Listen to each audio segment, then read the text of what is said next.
Good morning. It's someone's birthday.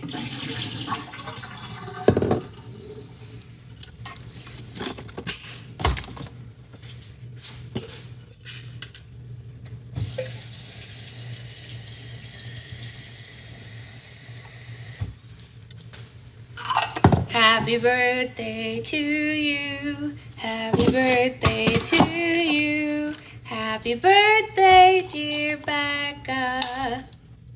I wasn't going to tell you, but I'm bummed. Why are you bummed? Wait, why are you so sad? What happened? Oh no, did something break? I'm allergic to my slime. Wait, what? Are you being funny or are you being serious? Is this a joke? Is this some kind of joke? Are you like Andrea and you're allergic to cloud stuffs, or are you allergic to the glow stuff? What is happening? Are you being serious or are you being funny? What? Just that one?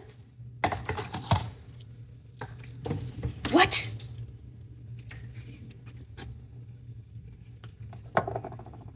We should use the cupcake cup because it's her birthday. Wheeze and burning eyes from touch. Wait, did you touch your eyes? Wait, what? Haven't you had a jelly slime before? Happy birthday, Emma. Snort.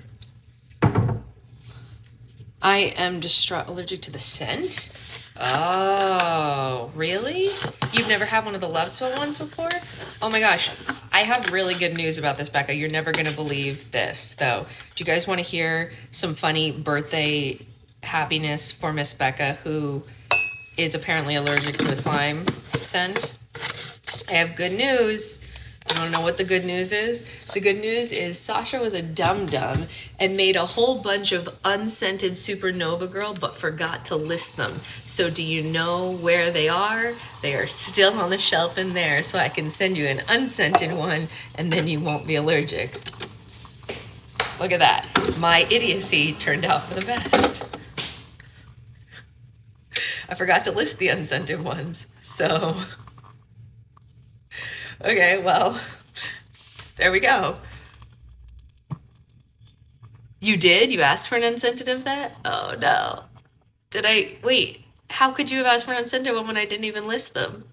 Oh, you mean before, not in the... You thought I didn't make it? No, I did make them. Yeah, I made them. So basically... What I'm saying is, we can fix that.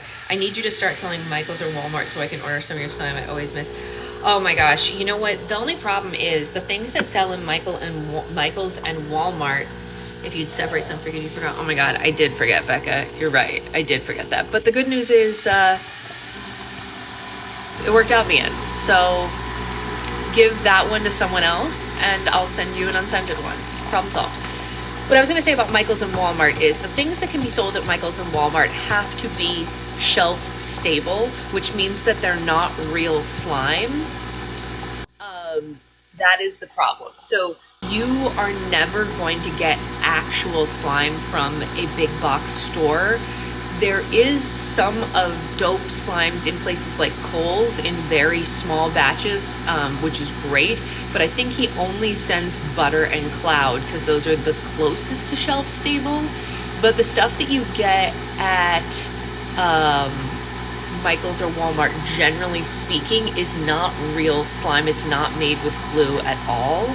I don't know what all chemicals and weirdness they're putting in there to make it not melt on the shelf. But it scares me. I just need you to have massive quantity. I know. You know what? I made 1,500 slimes this time. That is more than I will probably ever do again because it sent me into a mental breakdown. Moving was successful. Congratulations. Do you want me to send your stuff to your new address, Raven? Because if so, I can. 'Tis up to you. Your latest post. I've spoken to someone in entirely different languages and not English. That's really funny.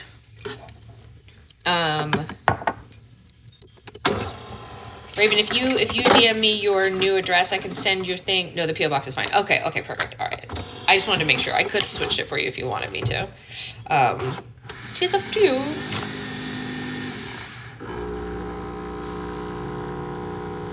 It's up to you. I'm always happy to send it wherever everybody is, where they want it. There are some people who definitely, I think, have porch pirates, and the reason that I say that is their slimes have been marked, delivered for multiple days, and then they went outside and there was no slimes there, and so I'm sending them their replacements to like their parents' house or whatever, because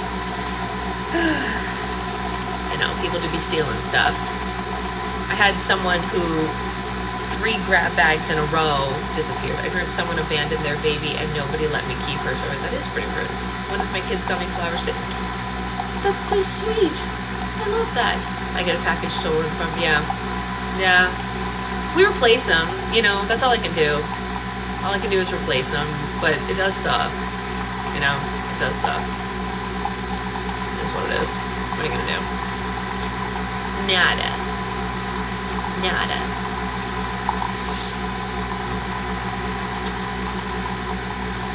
Delicious. Good morning, everybody. Everybody tell happy birthday to Becca. Happy birthday to you. Yeah, Raven, I probably won't do that much ever again at one time. I'll probably go back to like 800 per restock. That's a more manageable amount for me as one person. We have 0 porch fires, thank goodness, since I forget about packages overnight. I don't have the problem. I had it at my old place, but I don't have the problem here because we have lockers here. So knowing my apartment has package lockers, but the drivers never put them in. That's annoying. That's annoying. Victoria, that like literally defeats the whole purpose.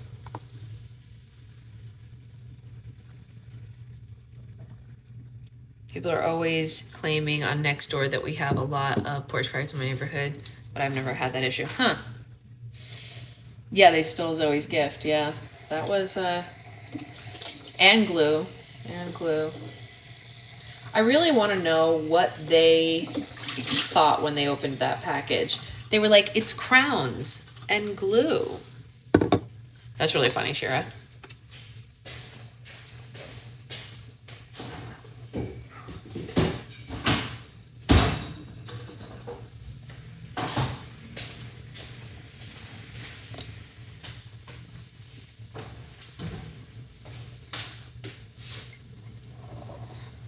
They dropped them at my door and there's Victoria, that would make me so mad.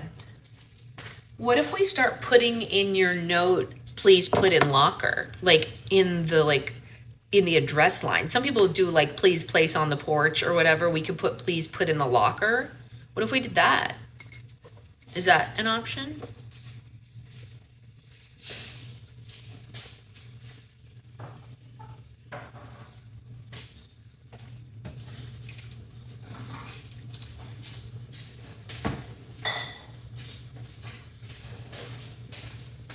I was just covering Secret Boyfriend's coffee to keep it warm a little longer. The other week I came home and someone had ravaged packages and left the boxes. That happened to me once in New York too. Well, no, let me rephrase, Shelly. That happened once when hey Danielle, happy birthday. When I lived in New York, that happened once in my building. It didn't happen to any of my packages, but someone stole someone's Apple laptop and just left the box. Wild. Why in New York City you would get a laptop delivered? I think it's so funny that you keep showing up on my FYP after Olivia showed me the Gen Z sign. That's funny.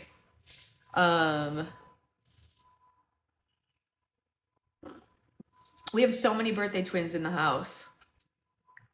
Raven too, right? Raven, isn't your birthday today as well? Happy birthday, Raven. I totally forgot for a second.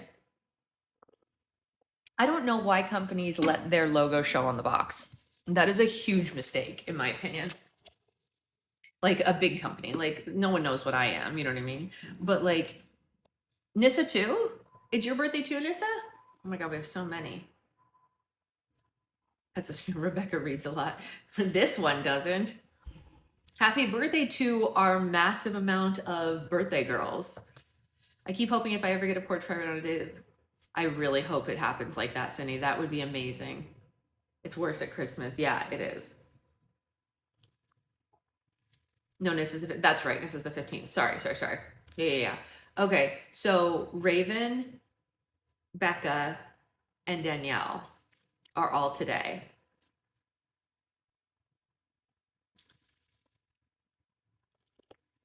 Happy birthday to our nearest and dearest of book lovers. I have a Ring doorbell, so there's a lot of us today. I share my birthday with one of my kids too. That's so cute. I when I lived in Peekskill, my front neighbor, because our building was like not a normal building up there, had a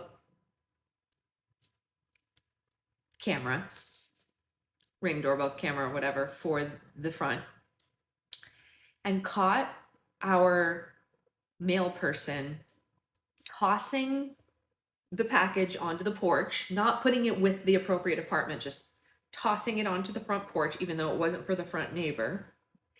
And I kid you not, 50 seconds after the mail person drove away, someone walked right up and grabbed it because it was right next to the street instead of by the apartment, and walked right off. They tossed it. And so I said to the front neighbor, I said, let me post that on my page and call them the F out. And they wouldn't let me have the footage because they didn't want to get involved. I was like, no, get involved. You're not on the camera. They don't know whose it is. Just let me use this as leverage. And they would not let me use it as leverage. I thought that was rude. Yeah, that's not what not getting involved means. You're not on the camera. Like if his face was on it or something, sure, I could understand not wanting me to post it. But the only person who space was on it was the mail person who threw the package and the person who stole the package. Those were the only two faces in the footage. Sorry, if you have a camera, it's your responsibility. Right, that's what I said. And like, we had a lot of other things. There's a lot of other stuff with that person, but like, anyway, we had a FedEx man toss our package at the door. It was Chantel.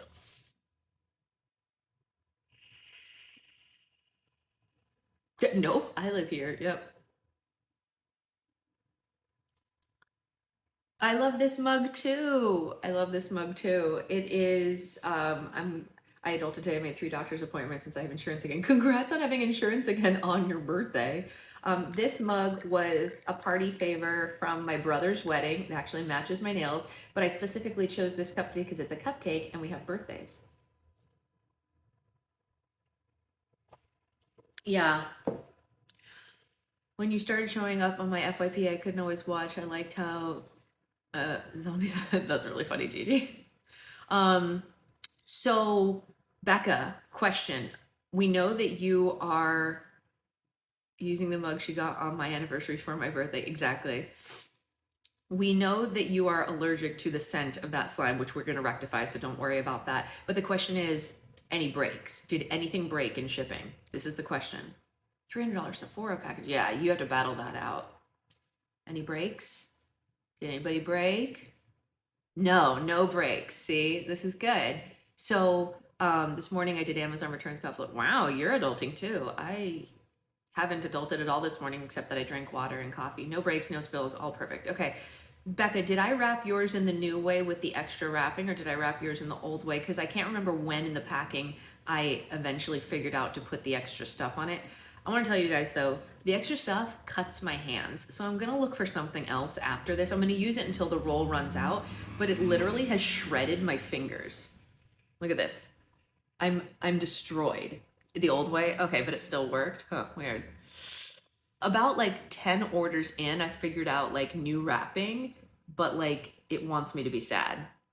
This morning I laid in bed. Can you wear gloves? While packing, maybe, but getting paper, when you don't have the dexterity, moving paper things is hard. I got my mailman in trouble last week for throwing a box. Good. I support you in that.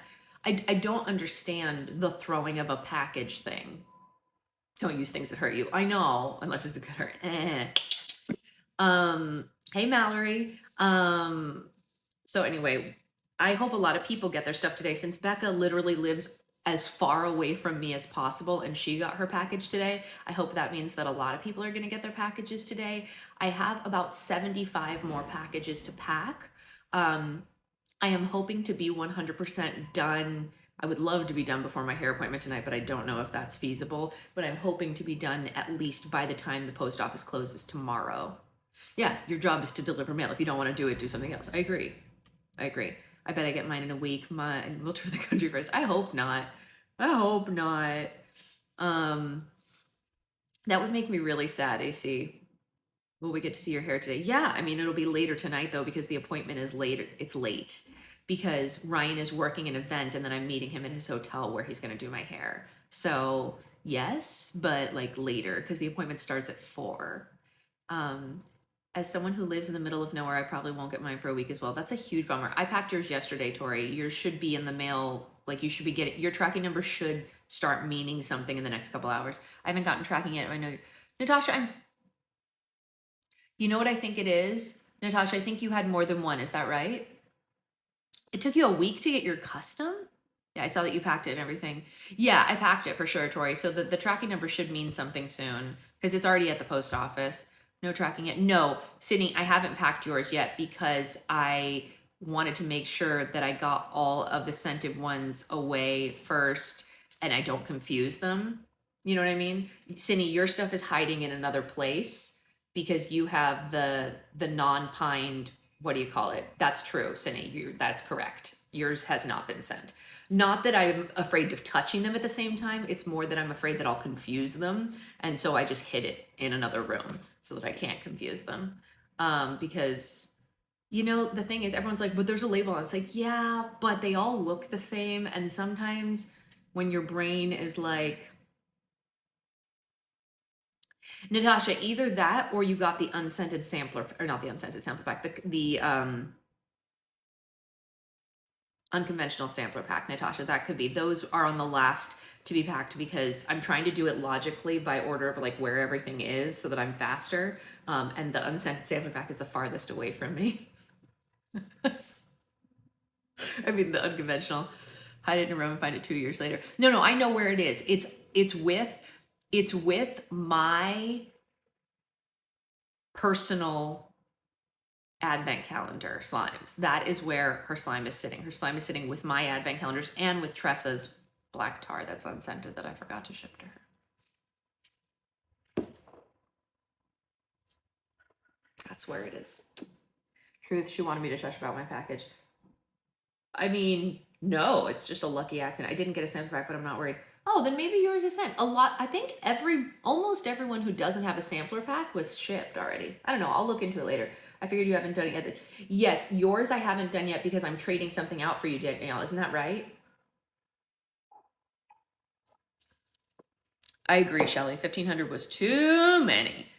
But you guys, the reason I did 1,500 is because I want to take a week off in March. No, not yet, Des.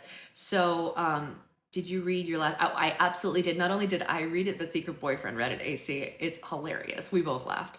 I'm taking something out of your. Yeah. Okay. So yeah, I have all the people who need like switch outs on their thing as well. But yeah, I wanted to take a week off in March, so I front loaded stuff now so that I have the funds to take a week off in March. So that's why I did such a big restock now, to be able to pay for myself to have a week off, you know? Because when you work for yourself, you don't get PTO, so you have to make PTO. You know what I mean? So this was me making PTO. I don't have the energy to make enough money for a month off, Des. I don't know what that would be like, but it's not in the cards for me. Maybe if my book goes viral. If my book goes viral, I'll take a month off. Mallory, I'm so sorry. My slime is out of stock right now. I apologize, but hopefully it will be back at the end of February or beginning of March. Yeah, so we can, let's make the book go viral. And if the book goes viral, I'll take a month off. How's that sound? I'll let everyone stay on Patreon, but just like refund them all the stuff, so that they can hang on to their membership without paying. We tried to give you a month off for NaNoWriMo and you wouldn't let us. I just don't, I can't afford a month off, Cindy. How am I going to pay my bills? You know what I mean? How am I going to pay those bills? It's not going to happen. Anyway, let's read and then but I would love if everyone in here, as you get your slimes, let me know the condition of the slimes and everything, because or keep the money. No, I would not keep anyone's money. No. We were going to pay. I would not do that. I would not take someone's money without giving them something. You know, I don't do that. That's not a thing that I do. Do you get a tracking number for grab bag slimes? You get a DM from me in the in Patreon, which incidentally, I know that a lot of people don't check, because sometimes when I go to send each month's DM, I'm not saying you, Trish, I'm just saying in general, sometimes when I go to send each new month's message to tell them that their slime has shipped, I go in and it's just a bunch of me talking to myself going, hey, I'm shipping your January. Hey, I'm shipping your February. Like, and they never respond, which means that I don't think they're seeing them, but I am alerting them. I'm doing everything I can. I don't know why they're not looking at them, but they're not. And then every once in a while, someone will be like, oh my God, you've sent me 17 messages. And I'm like, yeah, you've been a member for a while. It's pretty funny. But they're on their way and I'm alerting you, and that's pretty much all I can do. So that is where we are at. You probably didn't notice it, Des, because the Christmas tree was in the way. She needs to stop being so difficult and let us support her. You guys, you know what you can do? You know, let me love you. You know how you can love me? When my book comes out, you can tell everyone you know about it, and we can try to make it go viral and tag Netflix and tell Netflix to make it into a movie, because that would be the goods. Can you imagine? It's literally perfect for a Netflix rom-com. Like, is it on Goodreads right now? Not yet, Kristen, not yet. It will be when it's out. But I think Cindy can speak for it and Liz can speak for it, but I don't think I'm blowing smoke when I say this. I am pretty sure that it is like right in line with like classic, like Hallmark, Netflix rom-coms. So it like has the potential for it. It's not, Becca, you have a package, please don't leave it for sure. That's funny. See, Liz would watch the movie. Yeah. And so I have two people in my life. Kristen, I'm just not ready for that yet. Once it's finally done, I'll do that. Considering I already know you're giving me a copy and I still, yes, of course I'm giving you a copy. Everyone who worked on it gets a copy. But what I was going to say was, what was I going to say? Oh, my sister and the editor after Cindy are both fantasy readers only. They pretty much primarily read fantasy and nothing else. And they both had the same response. They both said, even though this is not my genre, it's still a quick and funny read. So that's a good sign. Neither of them read this genre at all. And they still like had an enjoyable moment. And the second editor after Cindy, she texted me when she got to like, I don't know, like 20 chapters in or whatever. And she was like, I have to stop for the day, but, and this is the quote she said, if anything happens to Edith, I'm going to burn this place to the ground. And I'm not going to tell you guys what that means, but what it said to me was she's invested in the characters enough to like be upset if something happens to one of them. And I was like, okay, that's good, right? You care about this character enough to be like, you felt the same. Yeah, I feel the same about Sarah Beth as well. If anything happens to Sarah, you haven't read Edith, you haven't met Edith yet. Yeah, she's pretty great. Edith is pretty funny to me. Edith has a little bit of Mother Goose in her. I'm not gonna lie. Keating is the worst. It's true. Like I definitely had a little bit of Mother Goose in my head when I envisioned Edith. So it's not surprising to me that people love her, because I did steal a little bit of her essence. She's nothing like Mother Goose because first of all, she's not a fairy tale character, but she has that like little old woman factor going on, you know? And I think she's pretty cute. And she, you know what? She does a good thing. That's about the voice in my head. Yeah. Well, and I even say that in the description of her, that she has like an out of place voice for the area. Like she's been, you know, like why does she have like, you know, that like little bit of a raspy voice? So yeah, that's even though she is from there. So yeah, that's Anyway, there's a lot of eclectic characters in the story, but Edith knows a lot. She holds the histories. That's right. She's later on. Pearl is the librarian. Yeah. All right. So anyway, we've babbled enough. We can go ahead and read. Um, Edith is a name I feel like you're a born old lady. Exactly. Yes, we have Pearl and Edith are the two old ladies in my book, and I think that those are great old lady names. They're classic Morning Anya, classic old lady names. Um, I think there's I think the names in my book are pretty good overall. Do you guys want to laugh a little? I didn't even realize this when I put it in, but there's a fisherman in my book whose name is Jonah, and it wasn't until Secret Boyfriend looked at me and went, Jonah, and I was like, "What? It's a good name." And he was like, and the whale, and I was like, but I left it because it was funny. I didn't realize that I was making a, yeah, exactly, City. And I was like, oh, well, it's okay. I needed him to have a different name than everyone else, you know. Oh, that's okay, Anya. We haven't started reading yet. You had the same moment. That's really funny. The twins have it. Wait, really? That's really funny, Gigi. That's really close. Not exactly, it's pretty close. You thought that was on, yeah, he thought it was on purpose too. It was not on purpose. I just needed a name for him.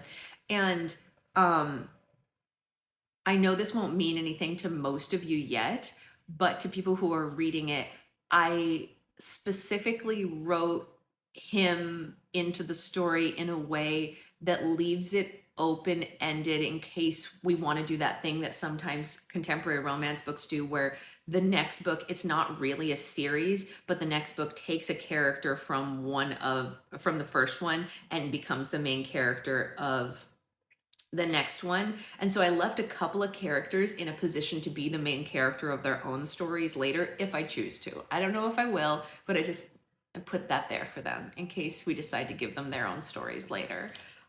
Yes, I like interconnected standalones as well. Yeah, me too. Me too. I really like those. I've read a good number of those and I've always enjoyed them. So Cindy and Liz probably know which characters I'm talking about. I won't say, but there are a couple of characters, and Jonah is one of them where I was like, that's how Archer's voice is. Yeah. Abby Jimenez does that with her books. Yeah, I've actually been looking into her books. I might be putting some of those. I didn't know romance novels do that. Yeah, it's pretty nice. Pretty much only contemporary romance does it. I keep managing to read books like that by accident. Yeah, me too. I'm big into it. It's a big win for me. Or Nasher does that also. Huh. Um, there's an audiobook series that I read last Christmas that does that. It's about three brothers, and all three of them have their own stories. She's very particular on who she chooses for her narrator voices also. Oh, good. Because the other day I was wildly downloading like every free thing on like the membership possible to try to find something that I like. And some of the audiobooks, you guys are never going to believe this, have an AI voice.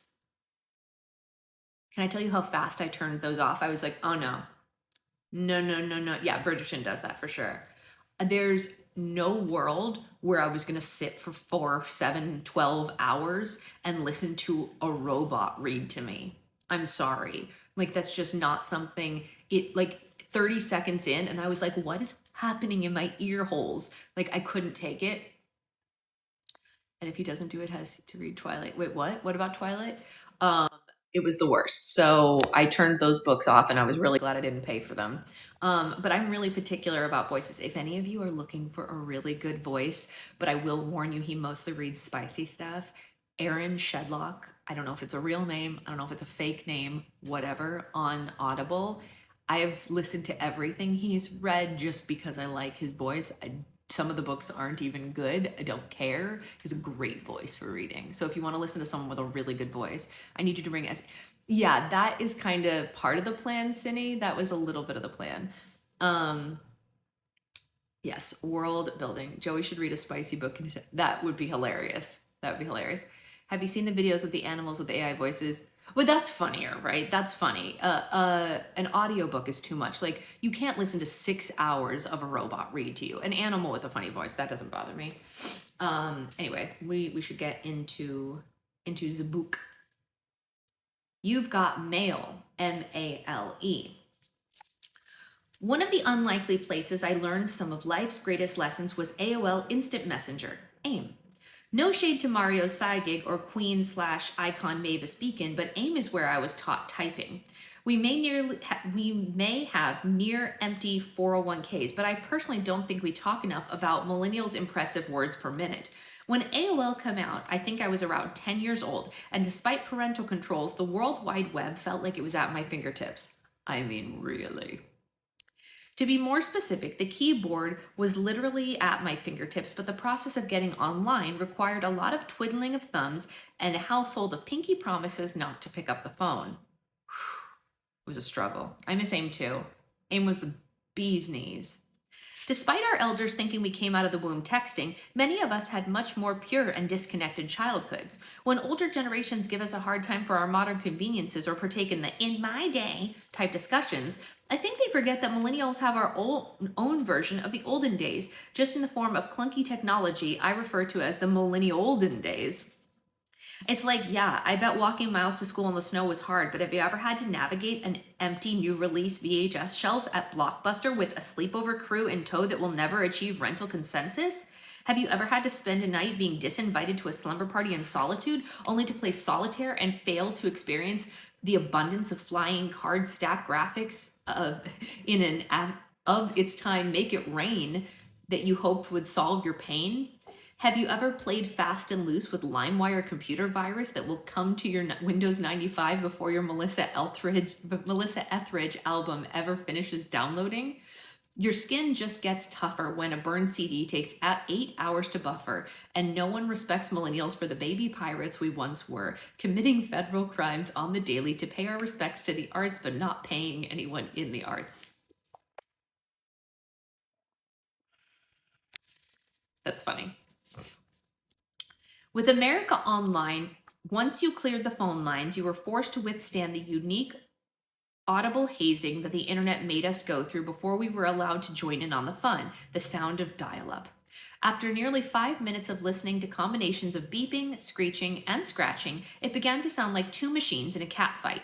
I don't know how to best describe it other than what I assume it would sound like if a melody of insanity sampled a smoke detector that desperately needed its batteries replaced and then hurled itself into the garbage disposal. Yeah, Amanda. I mean, it was terrible. Those sounds were awful. She's right. Des, I don't know what to say to you. Outside of the years when my alarm clock was replaced with my brother's Kenny G phase, dial-up is probably my ear's worst shared memory. But something about the anticipation made it worthwhile. There's a reason Nora Ephron's masterpiece You've Got Mail is one of the finest films of all time, according to me. Kathleen Kelly was right. You go online and your breath catches in your chest until you hear those three little words, "You've got mail." In my case, I was hopeful my crush would see me online and send me an instant message, allowing me to finally relish in my three-word tweenage dream, "You got mail." M-A-L-E. Even though I wonder who I'd be if I played with STEM toys, I firmly believe that I gained transferable life skills while navigating the early days of the internet by learning how to hold digital conversations. However, at the time, my agenda was not educational. My commitment to being the latest and greatest and up-to-datest in digital savviness was in pursuit of one thing and one thing alone: a boyfriend. These romantic exchanges were not quite the love letters of great men. They were more like instant messages from okay dudes, but I feel nostalgic for how assembling keyboard characters developed my character all the same. In retrospect, I see so much benefit to practicing wordsmithing in remote interactions, but I also feel sad about how I genuinely thought these people were into me, and they were obviously using me for emotional support and platonic company. More on that later, L8R. We're now so deep in the worlds of Instagram, Facebook, and TikTok that I think we forget about the social networking stair steps that were far from blips on the radar. From 1997 to 2009, 12 years of my life, AIM was my water cooler. As I've come to appreciate in retrospect, it was also kind of a safe place for trying different versions of myself in an age where I lacked a strong sense of identity. Although from the screen names we chose, it was already pretty clear we were all hanging by a thread. Unbeknownst to us, these questionable choices would represent our digital identities for years to come. Choosing a screen name, SN, sounded like it would be a pretty straightforward task to the tune of picking a name in a combination with some kind of variation of initials or notable numbers. But nope, not for me, not for many millennials. We didn't have the foresight to understand the potential longevity, nor did we grasp the brand equity that's potentially built with one, making switching costs feel too high when you go to college as XX Baby Love Chris K or Third Base Girly 12. You'd be faced with the painstaking process of deciding between foregoing your social clout or going to college and openly advertising Chris Kirkpatrick as your favorite member of NSYNC. Risky. With the latter name, you'd be forced to figure out how to deal with the hand you've been dealt when your screen name sounds like you're super into doing hand stuff, despite the fact that it was from 8 years ago when you just wanted everyone to know your softball field position. Since SNs would get taken, you had to innovate around the root of the word of your ideal username with terms of endearment. In hindsight, these did less to differentiate you than it did to make you crystal clear, Krystal, with a bunch of capitals going up and down, to internet predators that you were like actually an infant. But that didn't break our spirits. For example, if you took creative liberties with the spelling and alternative capitalizing of terms of endearment like QT, baby, girl, girl, girly, love, love, chick, chica, you were usually in the clear. If it's taken, easy. Bookend it with XX or XO or X0 or add a little LIL at the beginning of it. And you're... I just can't even say it. I know it's backwards to you guys, but just look at how the caps lock is on this. It just makes it funny. When push came to shove, we would abandon letters to replace O's with zeros, L's with ones, and or just drop vowels altogether until your screen name appeared to have been created the moment that you chose to clean your keyboard due to the volume of characters chosen that do not belong side by side. Though I guess trying to have people guess if HRSEGRL 610 means horse girl or Hearst girl keep things interesting. One's of Felicity Merriman, the others of Veda Sulenfuss. I don't know who that is. BSB Girl 1234. That's amazing. That's good. I had Backstreet Boys ones too. Nick's Girl 1206. Nice. Yes. I had one screen name for every Backstreet Boy. I ended up only using the Brian and Nick ones eventually, but I did have one for each. Yeah, no, Tressa, you're not the only one. Not at all. Oh, yeah. And then eventually when the song 2 a.m. came out, I made Rewind Button Girl, and I just kept Rewind Button Girl for the longest time. Although in high school, he can't see without his glasses. Oh, that's who that is. Okay. So I was convinced someone I was, Nick. Cindy, I'm here to tell you, I'm pretty sure all of us did wild pop star catfishing in our youth. Who let us online? Who let us do this? I absolutely did it. Terrible. Terrible. Who let us do this? Who gave us permission to do this? You didn't do it, Amanda? Oh, I definitely did. I never did that, but I did things no one should have let me do much worse than that. Oh, I think I've told you guys this before. You did it. From within my friend's home, Autumn and I catfished her into thinking she was talking to Taylor Hanson from another computer in her own home. The call's coming from inside the house, you guys. From within her own home, we catfished her. Like, what kind of level of not paying attention do you have to be? Outrageous. Outrageous. I mean, you got catfish? No, Shelly. I had people convinced I was a Disney princess on the weekends. That's pretty funny, Amanda. The call's coming from inside the house. It is. The aim was coming from inside the house. One of my screen names was so bottom of the barrel for word combinations. What I wanted was crazy and cool, but what I got was KRAZENKEWL. I don't know what Kraken's cool is, but I think I saw it at IKEA next to an Exotorp sofa. I had so many, the first being Love Plum 1, a nickname from my dad, and Blue Eyes 878, Katie May 87, and the list goes on. One strange weekend, I soft launched Waffle 77 in the honor of waffle crisp cereal I was eating at the time, which was a mistake, or rather a sticky situation that I should have seen coming.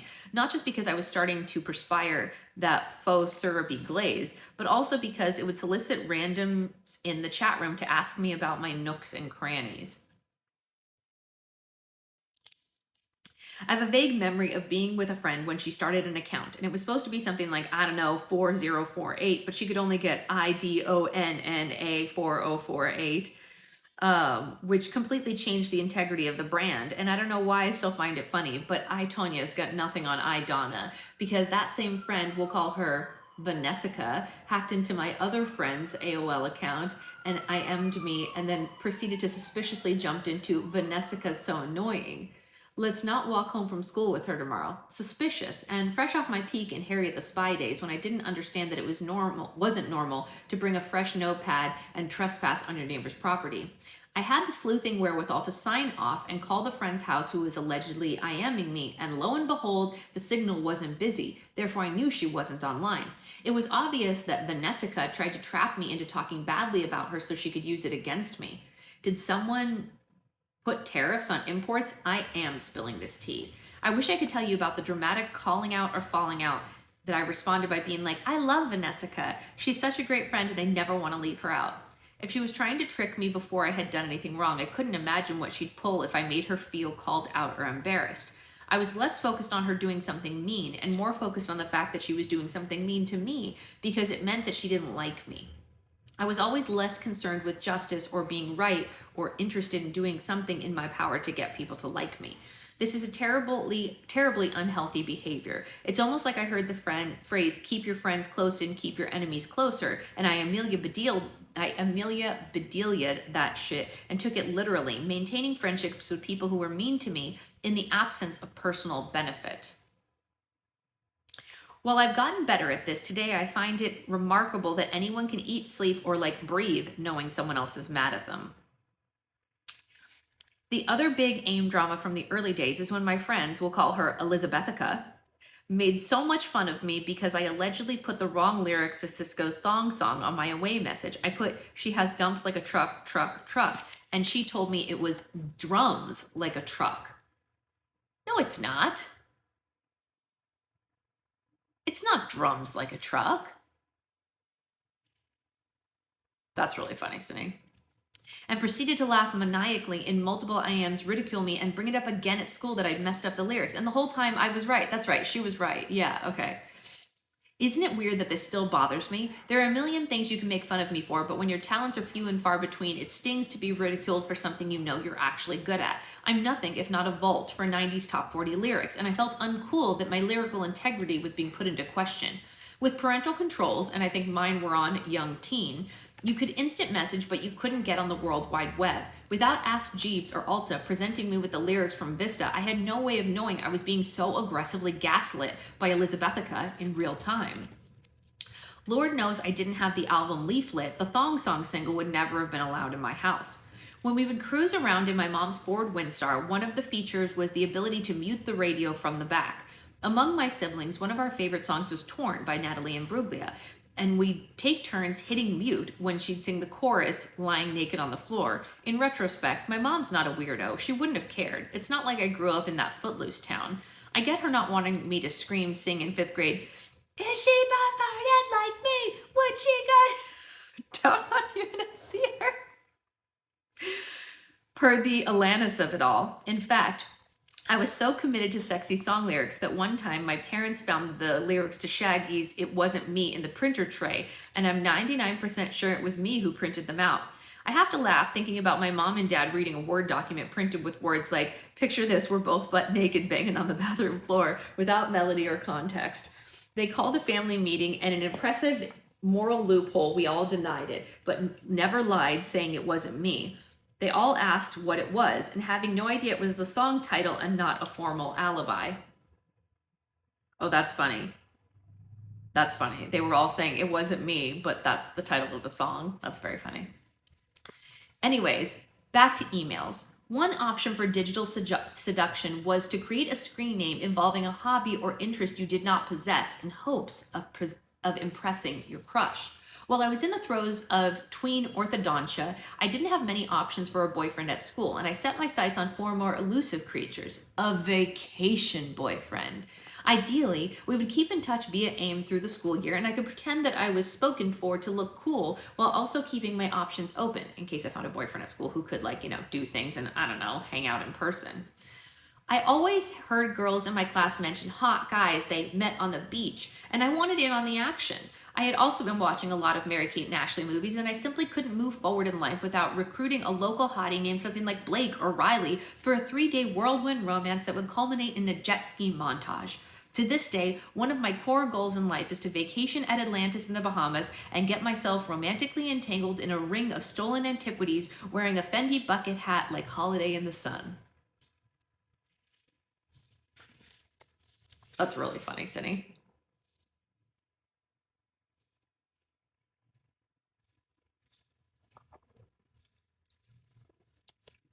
A few years ago, I did a podcast episode about screen names, which made me realize that my experiences truly aren't that unique, as fellow millennials echo their similar desires to digitally rebrand due to their annual trip to the beach. A common experience was to toy around with screen names like OBX Surfer Chick, it's got weird spelling, and Roxy Quicksilver Babe 007, give or take some digits. So you could have a screen name locked and loaded to give your hypothetical surfer boyfriend, allowing you to maintain an AIM relationship after tearfully parting ways. I did this multiple times, and I was shocked that it didn't work. Did I surf? No. Skateboard? Not a once. Own a meaningful amount of Roxy and or Quicksilver garments in my wardrobe? No and no. I just thought the only way that I could get a boy to like me was to strip myself of my identity and only represent things he likes. It's a little sad that I thought I had nothing to bring to the table when I first got AIM, though I suppose all the rebranding did set me up to take on a vague marketing job later.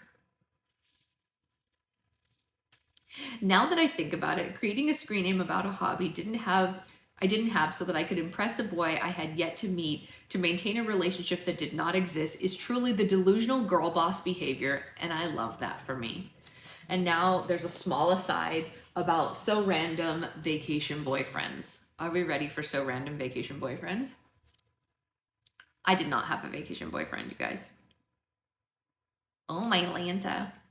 The key to achieving a vacation boyfriend is to spot the hot guys in the wild and to do the most while never speaking to them in the least, hoping that they notice you in your natural state out of the corner of their eye. But in order to be spotted in your natural state, you first have to change everything about yourself. The screen name was just one step. Once I was in touristy beach town USA, I would have to embody the laid-back, sun-kissed lifestyle through newly purchased beachy accessories from the souvenir shop so that I could get noticed. To do this, you tell your parents that you're going to go get shaved ice, and then you take a detour down at Ron John's Surf Shop or Super Wings and blow your entire allowance on the local landfill's hottest items. Buy a puka shell necklace and a shirt that says lifeguard, or maybe you get your name written on a tiny piece of rice if the airbrush hat is too pricey. Be sure to save room for a license plate keychain that says Surf Diva on Myrtle Beach plates. You can give it to your daughter. Someday. We didn't. Even though the Roxy and Quicksilver goods are too expensive, as long as you're wearing an anklet, he won't know the difference. Then just park yourself in the sand and partake in the conspiracy theory of an Irish girl needing a base tan and commit to leaving it all behind. You changed your screen name, started wearing toe rings, bought a skim board, and all that's left to do is wait until you become the indiscernible Kate Bosworth in Blue Crush. Full disclosure, this has never actually worked for me. I was too scared to talk to boys. Regardless, unlike Mary-Kate and Ashley movies, my parents weren't super interested in letting me drift off into the sunset on a Vespa with a townie, but I still tried every year, main charactering hard while I listened to Dashboard Confessional, watching waves crash upon the sand, dreaming of a hot summer night on the boardwalk where I'd meet a real man, unlike the immature 7th grade boys at my school. I'd have my first kiss and I'd get to tell all my friends, and before we'd part ways, I'd say, hey, thanks for that summer, even though it never worked out for me. I have no regrets. A wise woman, me, age 12, once put in her away message, the tans may fade, but the memories will last forever. Do they ever? That's pretty funny. Back to the other piece. We're back to You've Got Mail. That was just an interlude, if you will. Beyond the water cooler and third place for me, AIM was also a safe space. Beyond a water cooler and a third place for me, AIM was also a safe space. It was a place that allowed me to transcend my social awkwardness in pursuing friendships and flirting with boys, where I could wow people with what I knew to be my strength, even at a young age, words. For all the ways people criticize social media for its drafting of keyboard warriors who take advantage of anonymity to spread cruelty, it could also eliminate a person's self-consciousness in ways that are empowering, depending on how you use it. In my case, once I could remove the awkwardness I exhibited in my social interactions, I felt like I was able to be measured by something other than the shallow metrics of teenage socialization. I wasn't worried about the way that I looked or the food in my teeth, or wondering if my exhilaration V-neck would make my Christian brother stumble. It relieved me of the exhausting mechanics I felt at school trying to appear naturally cool. So while I waited for coolness to manifest in my reflexes, I could rely on AIM to be proofread and finesse my way into social acceptance. Somewhere beneath the stale glow of 1990s Gateway 2000 desktop computer, despite every time the adults told me I was rotting my brain, I found a great deal of confidence in my personality on the internet. Even for a tycoon, the art of AIM flirting was a real roller coaster. And I don't mean to brag, but it was both a gift and a burden to electronically shine so bright in the blue light of America Online. Finding a way for my personality to stand out would come back to mega bite me eventually, but for many years, I treated AIM flirtation as a part-time job. You went to Jewish camp forever? Yeah.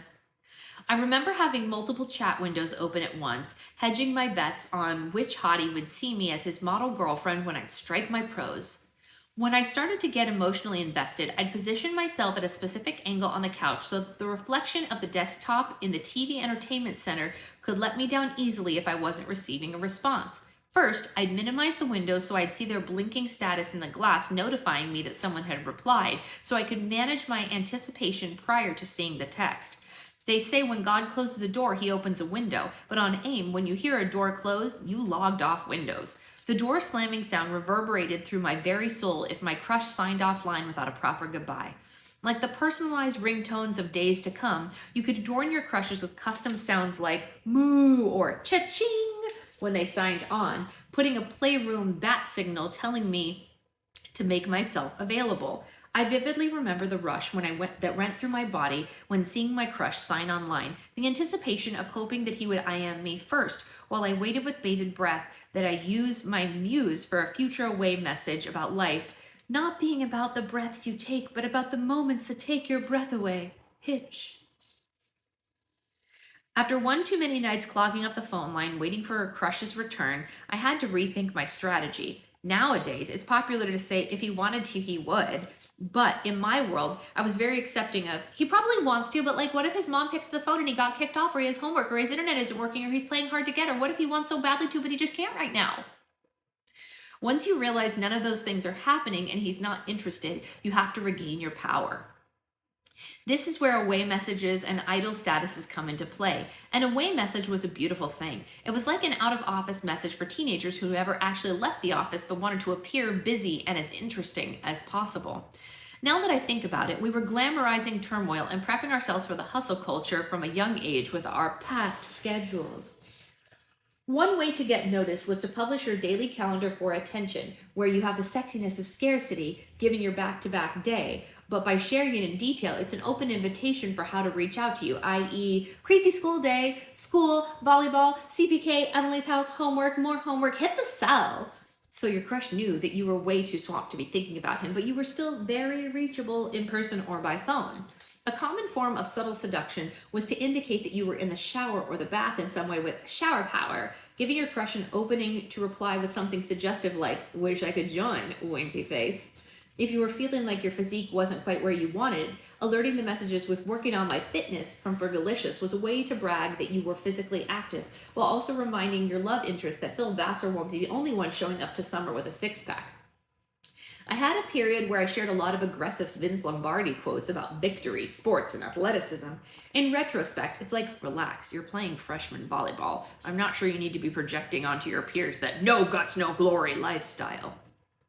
There was a point where I would pick the default options just to be chill and ironic, assuming the boys would think it was hot that I wasn't like all those other tryhards.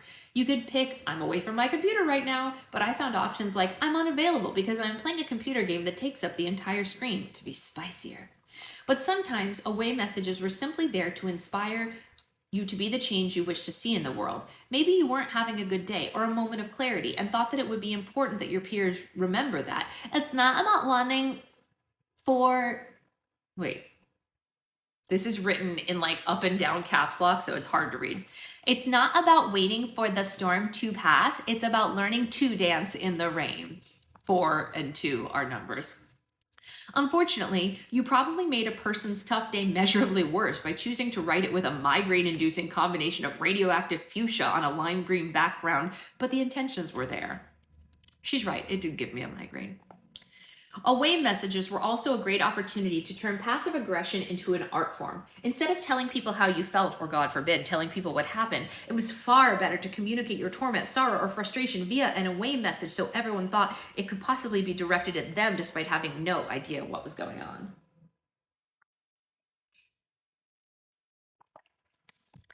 This phenomenon was adopted by Facebook users in later years and thus known as vague booking.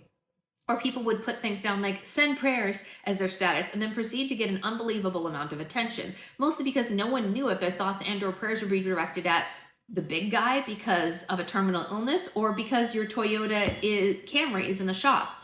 If a boy was making you cry, you could put something like, I heart walking in the rain because no one can see my tears, to alert everyone that you're crying but not make it clear why.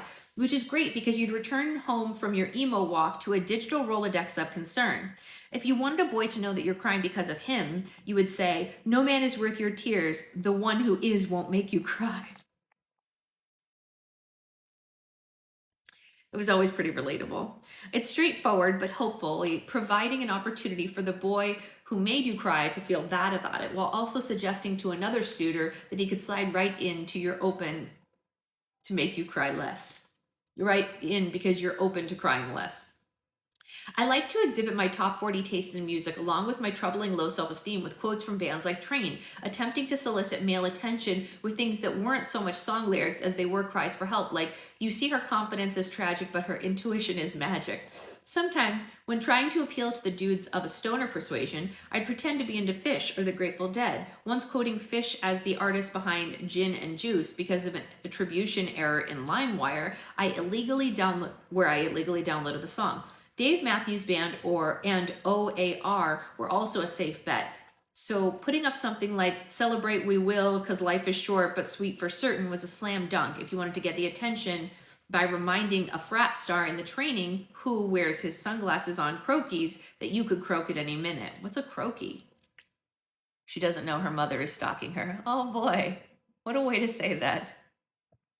Hello, mother. We're reading. Above all else, romantic passive aggression was perhaps the best illustrated with emo lyrics from bands like Dashboard Confessional or Taking Back Sunday. Any emo kid knows that the angsty away message was from Taking Back Sunday's song called You're So Last Summer. In retrospect, it's incredibly alarming. I'm going to have to paraphrase here because I don't have the usage license for relaying lengthy lyrics, but it was something along the lines of saying a person could cut your neck while you're dying and about to breathe for the last time, and you would still say you're sorry for breathing on that person's blouse. Okay, bye. Have a good patient. Without the context of knowing that's a song from Taking Back Sunday, I'm shocked that parents weren't taking us in on Monday to see a therapist. But the real piece de resistance of sexy scarcity was having your status go idle. It was such a power move. I'd park my mouse in the bottom corner of the screen and demand that no one else in my household touch the computer, and I'd soar like I stepped on a Mario Kart star while I imagined my crush pining for me to rise from the ash-colored gray out of a person who went idle on their buddy list. Long before we diluted and muted our homes with gray or grayish in the 2000s, it was the hottest color you could ever wear online. I had to do everything in my power not to be myself in this era because the only way to get a guy, according to my sources, Friends and YM Magazine, was to play hard to get, and I was, come se dice, very easy to get. I was always detailed, verbose, emotionally available, and quite literally available. I'd get excited about a boy, talk a little too much, say hi first one too many times, and inevitably watch them lose interest, swearing I'd show up to my next interaction in more of a mute model mode. Even though I was still shy, once I got going, it was hard for me to not be quite so rambling, excitable, and curious. And to this day, I still feel embarrassed leaving interactions wondering if I came on too strong. Since I couldn't even remember to lead with a more chill / disinterested disposition when the ability to go idle came along, it was the only way that I could both manufacture and imply apathy, and it was effective. The ultimate power move was to come back from idle but not away, which showed your crush that you saw his message while you were away, virtually shrugged, and decided not to return it and then go idle again. What an ice queen. I have goosebumps. Upon reflection, obsessing over if I should have been active, away, idle, or go invisible was an early lesson in feeling the need to overhaul my instincts in favor of what's appealing to boys. I guarantee you, teenage boys were just existing while we meticulously curated our away messages, buddy info, and online behavior, using it as a billboard for our states of contentment and eligibility. Via AIM, I was learning at a young age that as a woman, I couldn't be too excited, available, or emotional. I had to take the guy's lead and mimic his level of interest, otherwise I'd appear to be crazy. If I messaged them too fast upon signing on, I'd get called stalker. The same dance applies to texting or dating apps. It's very hard to convey tone and clearly communicate electronically. It's especially interesting to think I was experiencing this for the first time at 10 or 12 years old. I would take a lack of response or a boy not saying hi when we were both active so incredibly personally that I developed habits to keep myself busy and allow myself not to go idle. Not even in the pursuit of genuine hobbies and interests, just because I needed to kill time in between hits of male validation. I would go out of my way to find stuff to do around the house, keeping the computer screen in the corner of my eye so that I could keep my mind off not being IM'd back while still being around enough to respond quickly if they did. Jeez, this is a long chapter. Holy moly. This is another so random interlude. Does anyone know what time it is? I don't have my watch on. It's very long. 9:35. Well, okay, we'll finish it. I still have a lot of weird anticipatory behaviors when I'm waiting for news via text, call, or email to this day. It's crazy to think of how long I've been performing this communication-based parkour, mostly from trying to mitigate my anxiety about unresponsiveness. From AIM to GChat to text, I developed full routines to keep myself busy but semi-aware of electronic notifications, minimizing the opportunity for disappointment by limiting proximity while still optimizing the chance for response speed with visibility. If I'm waiting for news or a text or a call, I'll put my phone face up but far away from me, breaking up the process of receiving news into 2 steps. 1, the phone glowing from afar with a notification, and 2, the mental preparation performed on my journey while walking to the other side of the room to see what it is. In the days of BlackBerry /BBM, I had to start. Your coffee is underneath the plate to keep it warm. What? Yeah, it. I don't know if it's still warm, but it's underneath the plate. Well, too warm. I was drinking really fast, and now with caffeine and wait. Yeah. You just wouldn't have been able to see it because it's hiding. I had just started dating. See it. You did? Yeah. You realized that was your cup? Well, it's not who put plates on top of cups usually. That's true. We don't usually do that. Yes, sidekicks were the only way to go, Tressa. Sidekicks were the best device ever created and the only one ever to have a good aim on it. No other cell phone ever had a good replica of AIM. All the other AIM apps were trash, but Sidekicks was legit. How is it? Very good. Almost confident. What? Already? Wow, he just chugged that coffee, you guys. I had started dating my now husband, and the subtle red light blinking in the distance was my North Star. My days were strung together like constellations following those lights, and I mapped out my romance with the context of notifications because I, for the first time, was experiencing the magic of being courted by someone who, get this, responded When we were dating, there were times when I didn't know where he stood. I'd go to the movies to occupy myself while waiting for a reply. Even though I had other things going on, I always resented how consuming I found moments of romantic tension. But I feel better about it if I distracted myself in the meantime by supporting the arts. So I'd go to see movies like the Katy Perry movie, Part of Me 3D, and sit through the whole movie watching the small part of my phone visible from my purse on the floor, especially on days when I was being ever so stingy with the warmth of its notificational glow. That's the great part about killing time in between texts with a silver screen. The darker the activity, the more obvious the illumination will be out of the corner of your eye, all while you can pretend to be doing something else. Yes, it's exhausting to be me. See also activities where you can't use your hands that physically withhold you from texting too much. I swear to God, I got a lot more manicures when I was single because I needed activity-based straitjackets to curb my tendencies for highly calculated, breezy follow-ups in the absence of a text response. There's an episode of the sitcom Happy Endings where the main character takes a fictitious industrial-grade sleeping aid called Noctitocin to literally induce themselves into slumber for the sole purpose of appearing too busy or apathetic to engage in communication with their significant other. I remember watching this highly exaggerated scene and being alarmed that I had never felt so seen. I'd be lying if I said I didn't knock myself out in the name of romance on more than one occasion in my youth. This is so troubling and unhealthy and not something you should ever do. But I thought it was normal. In fact, my roommates and I called it being on the quill and would pass around a bottle at night sometimes so we could get a whole night's sleep despite being heartbroken. For years, I would get into these incredibly involved aim-only friends with conversational benefits situations where I was having daily flirtatious heart-to-hearts with members of the opposite sex, and yet we almost never interacted face-to-face. It's so odd to even try to explain this without sounding more pathetic or catfish-like than it was. I have a distinct memory of having an aim-only rapport with a football player in my high school. He was hot, he was intimidating, and he was way easier to talk to from behind a screen. I remember mapping out my route in between classes to pass him in the halls, planning my outfits and salutations with a level of effort in direct contrast to the breeziness I tried to exhibit. Sometimes he would smirk in my direction or pretend like he didn't see me. I never knew if he was embarrassed by me or shy, and it was probably for the best that I never found out.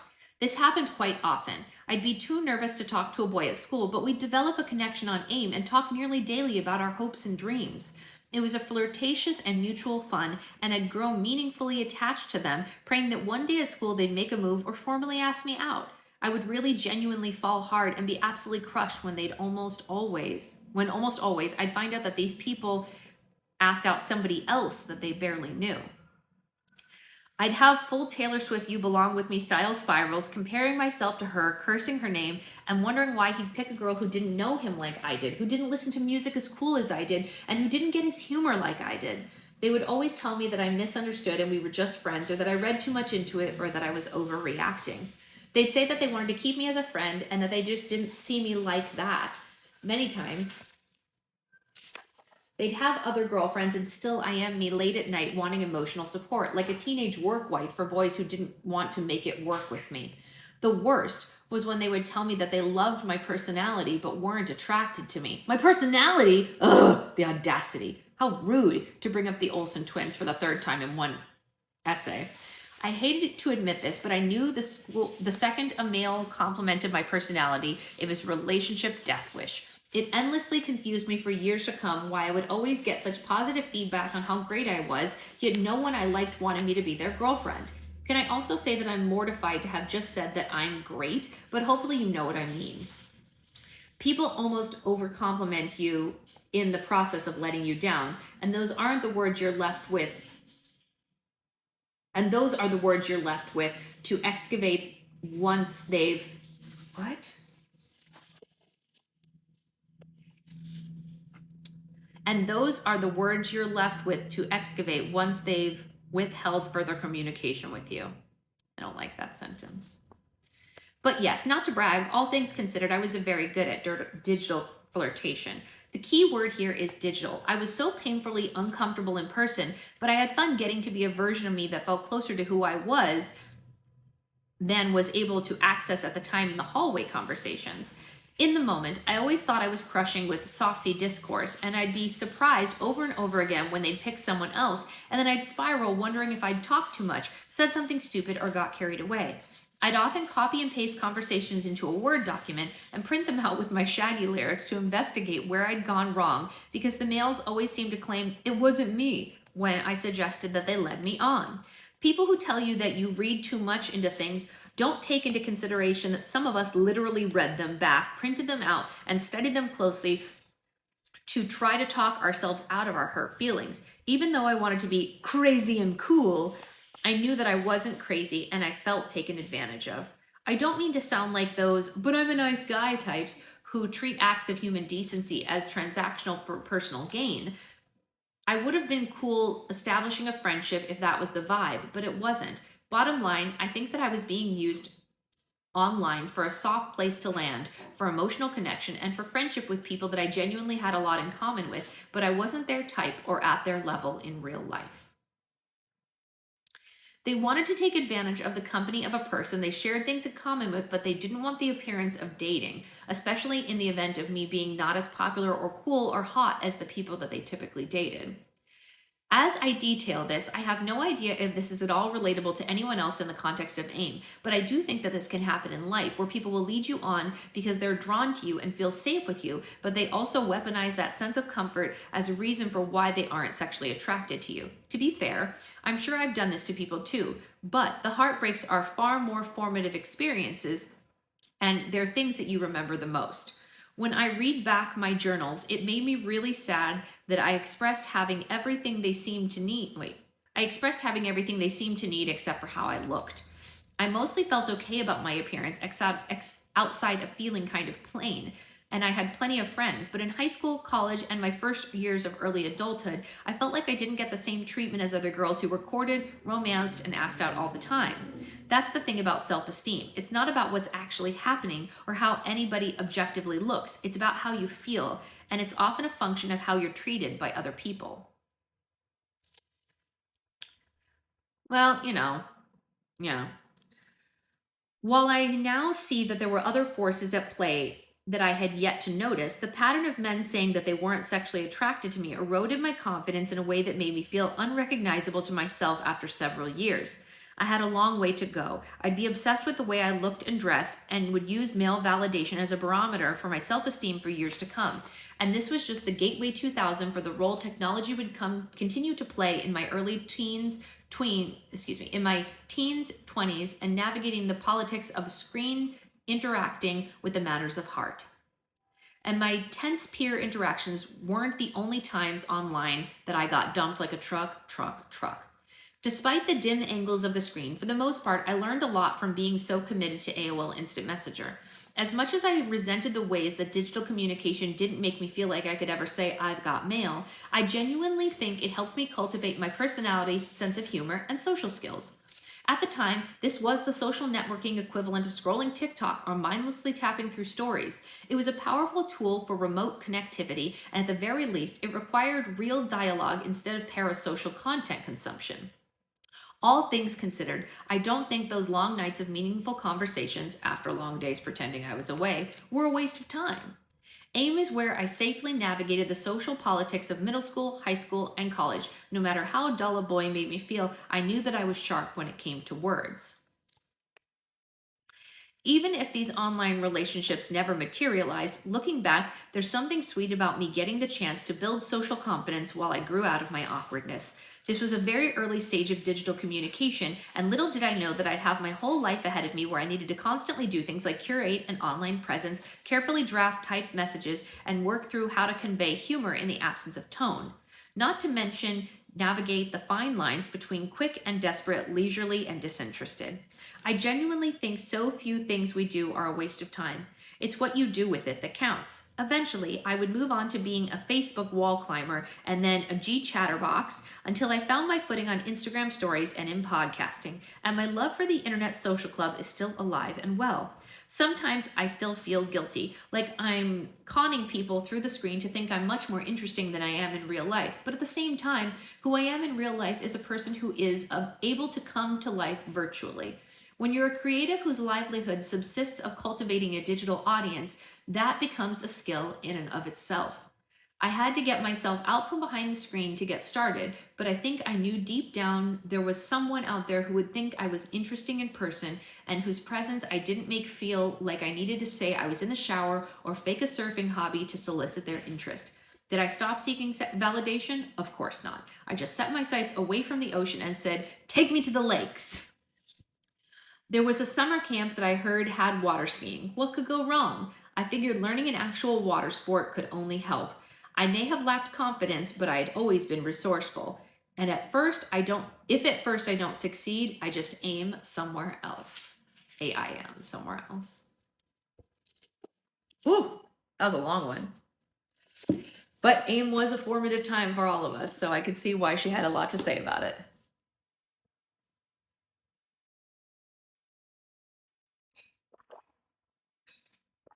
All right. Well, watching First Landa stories on YouTube and it's Easter. Aww, my baby Zoe was only 2. What a baby. Love going down memory lane. I know, it's wild. It's a wild time. Okay, so I'm gonna get back to packing orders. We're getting down to it, you know. What's the title of this one? It's called One in a Millennial, Gigi. One in a Millennial. This is what the cover looks like. Apparently there's an audiobook version read by the author as well. So if anyone is in need of something to listen to, maybe that would be interesting. I don't know. I don't know. You're welcome. Anyway, I'm gonna get back to packing orders. Like I said, I have about 75 left to pack. We'll see how fast we can get those out, and then we'll get started on, you know, all of the other February stuff. If you ordered anything and you are a grab bag or a sparkle pop or whatever, your slimes of the month are in your order. So at least we're ahead on that. Those are in the orders. We love to see it. That's all. I have nothing else to say. So I will see you guys later. Bye, guys.